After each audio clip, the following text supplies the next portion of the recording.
My dear students, आज हम बात करेंगे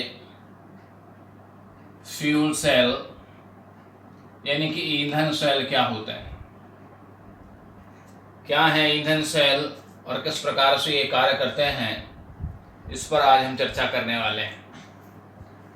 माय डियर, फ्यूल सेल एक ऐसा डिवाइस है, एक ऐसा सिस्टम है जिसमें केमिकल एनर्जी ऑफ फ्यूल, ईंधन की जो रासायनिक ऊर्जा है वो डायरेक्टली सीधे कन्वर्ट हो जाती है इलेक्ट्रिकल एनर्जी में। ये फ्यूल गैसेस हो सकती हैं hydrogen, carbon monoxide, methane etcetera. क्या है ईंधन सेल? ईंधन सेल में जो विद्युत ऊर्जा है उसका हम उत्पादन करते हैं गैसियस फ्यूल से, यानी ईंधन गैसों से उनका दहन करते हैं और उनका दहन करने पर केमिकल एनर्जी इलेक्ट्रिकल एनर्जी अर्थात विद्युत ऊर्जा में परिवर्तित हो जाती है। सबसे कॉमन टाइप का फ्यूल सेल जो यूज होता है, सबसे इम्पोर्टेंट फ्यूल सेल है हाइड्रोजन ऑक्सीजन फ्यूल सेल, जिसे आप कहते हैं हाइड्रोजन ऑक्सीजन ईंधन cell. Hydrogen oxygen fuel cell में जो कंटेनर होता है, इसमें जो एनोड है और कैथोड है, ये एनोड और कैथोड पोरस कार्बन इलेक्ट्रोड होता है। पोरस का मतलब होता है सरंध्र, जिसमें सूक्ष्म रंध्र होते हैं विद प्लेटिनम कोटेड। प्लेटिनम यहाँ पे वर्क करता है as a catalyst, positive catalyst यहाँ पे ये काम कर रहा है। प्लेटिनम के स्थान पर पीडी, पैलेडियम भी आप यूज कर सकते हैं, ठीक है। तो इसमें जो एनोड और कैथोड है वो पोरस कार्बन इलेक्ट्रोड है और प्लेटिनम कोटेड होता है, ठीक है। और इसके मध्य जो मिडिल एरिया है, ये यहाँ पे एक्वेटिक सॉल्यूशन भरा होता है NaOH का, और इसके स्थान पे आप KOH एक्वस सॉल्यूशन भी यहाँ पे ले सकते हैं। NaOH और KOH सॉल्यूशन इसमें फिलअप होता है। ये तो हुआ इसका स्ट्रक्चर। इस सेल में क्या होता है? In this cell hydrogen and oxygen, actual में हाइड्रोजन का दहन होता है ऑक्सीजन में और H2O का फॉर्मेशन होता है यहाँ पे।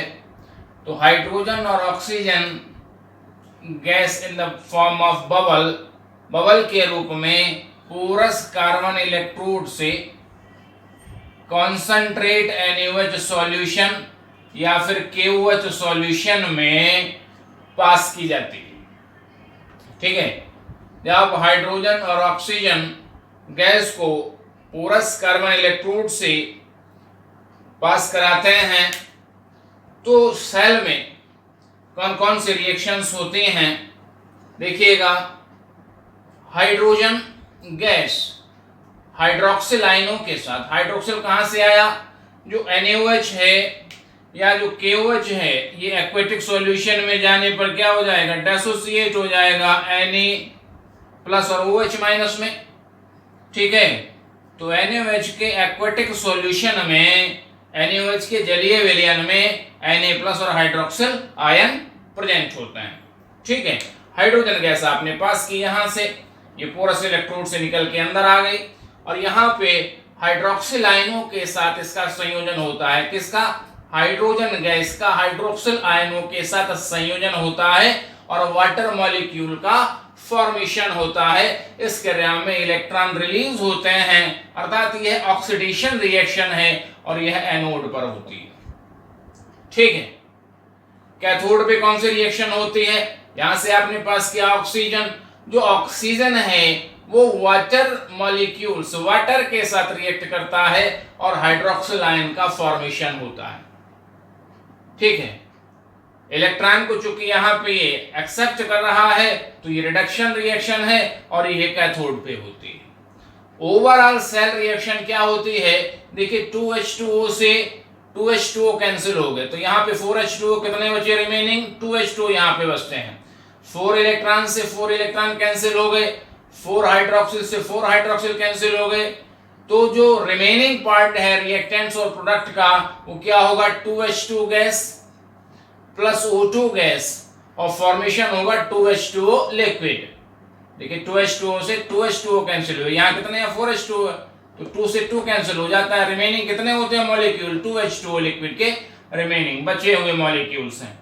तो ओवरऑल रिएक्शन हो जाएगा 2H2 gas plus O2 gas is equal to 2H2O liquid. इस तरह से वाटर वेपर्स प्रोड्यूस होते हैं और इलेक्ट्रिसिटी जनरेट होने लगती है। ठीक है, ये जो सेल है जहां पे वाटर वेपर्स उत्पन्न हो रही हैं, इन वाटर वेपर्स को कंडेंस कर लिया जाता है और ये वाटर फॉर्म में, लिक्विड फॉर्म में आ जाता है। ये जो सेल है मेनली यूज्ड किया जाता है as a source of electrical energy in Apollo space program. Astronauts इसको यूज करते हैं, जो वाटर वेपर्स प्रोड्यूस होती है सेल रिएक्शन में उसको आप कंडेंस कर लेते हैं और कंडेंस करने पे कन्वर्ट हो जाती है वाटर में और ये वाटर यूज होता है as a drinking water by the astronauts. Astronauts द्वारा इसको पीने के लिए प्रयोग में लाया जाता है। ठीक है, तो ये जो रिएक्शन है ये कंटिन्यूअसली चलती रहती है, लगातार चलती रहेगी तब तक जब तक आप रिएक्टेंट्स को सप्लाई करते रहेंगे, यहां से हाइड्रोजन और ऑक्सीजन सप्लाई करते रहेंगे तो ये जो रिएक्शन है ये कंटिन्यूअसली लगातार चलती रहेगी और इलेक्ट्रिसिटी जनरेट होती रहेगी और वाटर का फॉर्मेशन लगातार होता रहेगा। ठीक है, तो ये कंटिन्यूअसली लगातार जो है इलेक्ट्रिसिटी जनरेट कर सकता है अगर आप रिएक्टेंट को रेगुलर सप्लाई कर रहे हैं। ठीक है, इस सेल के क्या एडवांटेज हैं, इसकी जो एफिशिएंसी है वो काफी हाई होती है। जो दूसरे सेल्स हैं उच्च धारा दक्षता, इनकी जो धारा दक्षता है वो काफी हाई होती है। दूसरा ये पॉल्यूशन फ्री है। पॉल्यूशन फ्री क्यों है, क्योंकि इसमें जो बाय प्रोडक्ट बन रहा है वो क्या बनता है, H2O बनता है। हाइड्रोजन का जब दहन होता है ऑक्सीजन में तो क्या बनेगा, H2O बनेगा। ठीक है, तो ये जो है कैटालाइटिक कंफ्यूजन होता है, उत्प्रेरकीय दहन होता है और H2O का फॉर्मेशन होता है, इसलिए ये पॉल्यूशन फ्री भी है। ठीक है, और कंटिन्यूअस सोर्स ऑफ एनर्जी, ऊर्जा का लगातार यह उत्पादन करता रहता है। ठीक है, क्लियर हो गई बात? Okay, thank you.